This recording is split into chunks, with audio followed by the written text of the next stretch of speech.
ఎండుమిర్చి ఫ్రై చేసుకున్నాను. ఆయిల్ అది ఏం వేసుకోలేదు, మామూలుగానే ఫ్రై చేసుకున్నాను. ఇది కందిపప్పు, జీలకర్ర. కందిపప్పు కొంచెం ఫ్రై అయిన తర్వాత జీలకర్ర వేసుకొని ఫ్రై చేసుకోవాలి. మనం చేసేది కందిపొడి కాబట్టి. ఇది ఎర్రపప్పు, ఇది కూడా అలాగే సేమ్ ఫ్రై చేసుకోవాలి. ఆయిల్ వేసుకునేది ఏం లేదు, దేంట్లోనే ఆయిల్ అయితే వేయలేదు. ఇది పెసరపప్పు ప్లస్ వెల్లుల్లిపాయలు అన్నీ పచ్చివే, పెసరపప్పు ఒకటే ఫ్రై చేసింది. ఈ 3 ఇలా వేసేసుకోవాలి. ఇందులో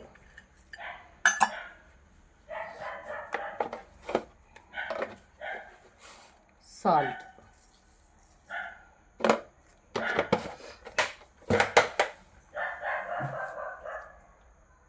దీన్ని మిక్సీ పట్టుకోవాలి.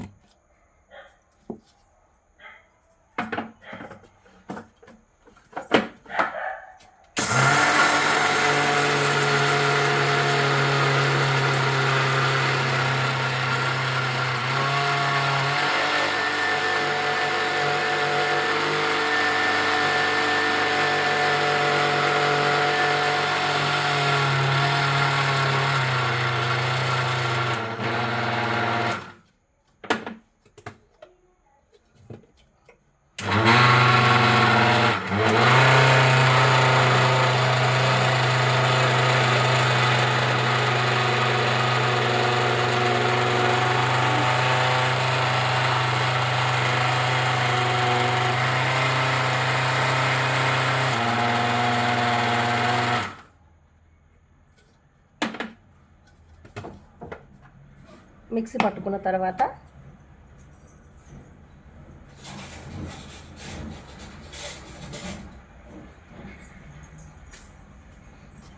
మీకు ఈ విధంగా అవుతుంది. ఇలా దీన్ని వేడివేడి అన్నంలో నెయ్యి వేసుకొని తినొచ్చు. చాలా చాలా బాగుంటుంది. ఇడ్లీలో, దోశల్లో కూడా తినొచ్చు, బాగుంటుంది. ఇది కందిపొడి. ఇప్పుడు మనం కందిపొడి చేసుకునేటప్పుడు కరివేపాకు అవి ఇవి అన్నీ వేసి చేసుకుంటే మనకి కరివేపాకు పొడి ఫ్లేవర్ అలా తెలుస్తుంది, దీని ఫ్లేవర్ అలాగే తెలుస్తుంది. అన్నీ మనం ఇందులో కలిపేసి వేసేసుకుంటే దానికి దీనికి ఫ్లేవర్ మనకు అలా అర్థమవుతుంది. అలాగే నేను సింపుల్గా ఇలా కందిపొడి తయారు చేసుకున్నాను. నాకు కొంచెం మెత్తగా కావాలి, అందుకే కొంచెం తయారు చేస్తాను.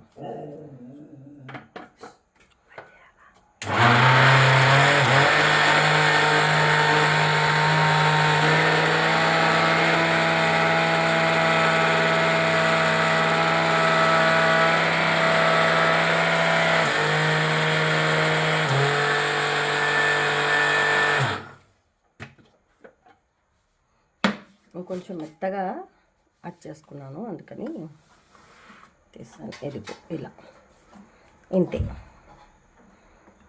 దీన్ని మనం రైస్లో వేసుకొని తినడమే. రైస్లో బాగుంటుంది, ఉప్మాలో బాగుంటుంది, అన్నిటిలో బాగుంటుంది. దేంట్లోనే కూడా బాగోదు అన్నట్టు ఉండదు, ఎందులోనైనా బాగుంటుంది. ఇలా సింపుల్గా ట్రై చేసి చూడండి, మీకు అర్థమవుతుంది. ఇప్పుడు ధనియాల పొడిలో ధనియాలు అవి ఇవి వేసుకుంటే అలా వేసుకొని న్యాచురల్గా చేసుకుంటేనే బాగుంటుంది. ఇప్పుడు మనం ఏదో వీడియో కోసం అని చెప్పి కందిపొడిలో అవి ఇవి కలిపేసి వేస్ట్ చేసుకున్నంత మాత్రాన మనకి వేరే వేరే పొడుల టేస్ట్ ఏమీ అర్థం కాదు. కాబట్టి ఇలా కందిపొడి అంటే ఇలా పప్పులతో చేసుకున్న పొడి కందిపొడి. అలా కాకుండా మనం దాంట్లో కరివేపాకు అవన్నీ వేసి చేసుకుంటే దాని ఫ్లేవర్ దీని ఫ్లేవర్ మనకు అర్థం కాదు. కాబట్టి నా స్టైల్లో నేను సింపుల్గా ఇలా చేశాను.